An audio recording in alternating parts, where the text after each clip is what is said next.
قل هو اللہ احد اللہ الصمد لم یلد ولم یولد ولم یکن لہ کفوا احد.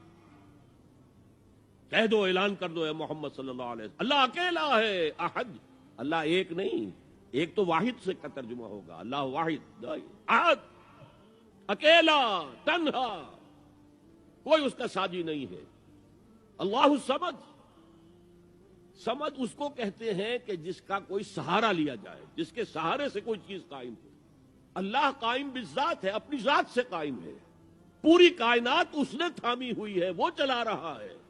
آسمانوں اور زمینوں کو اس نے تھاما ہوا، انزالتا، کہیں اپنی جگہ سے ہٹ نہ جائے. آپ کو معلوم ہے کہ یہ عظیم سیارے اور یہ عظیم جو گیلیکسیز ہیں، ان کی اصل حقیقت کس قدر باریک معاملہ ہے، ان کا کس قدر باریک. لو سانس بھی آہستہ کہ نازک ہے بہت کام، آفاق کی اس کارگہ شیشہ گری کا. ان کے درمیان جو فاصلے ہیں، ان کی باہمی کشش ہے. اس کو ایک کشش ادھر سے کھینچ رہی ہے، ایک کشش ادھر سے کھینچ رہی ہے، تو یہ اپنی جگہ پر قائم ہے. اگر ادھر کی کشش ذرا سی بڑھ جائے وہ کھینچ لے گی اور وہ ٹکرا جائیں گے اور کائنات درہم برہم ہو جائے گا. یہ تو توازن ہے. اسی کو کہا ہے سورہ رحمان میں ووضع المیزان. لوگوں نے سمجھا میزان سے مراد یہ زمین کی جو میزان جس میں ہم تولتے نہیں، والسماء رفعها ووضع المیزان، یہ سما سے متعلق ہے. کاسمک بیلنس ہے جس کی وجہ پر یہ کائنات قائم ہے. Cosmic balance.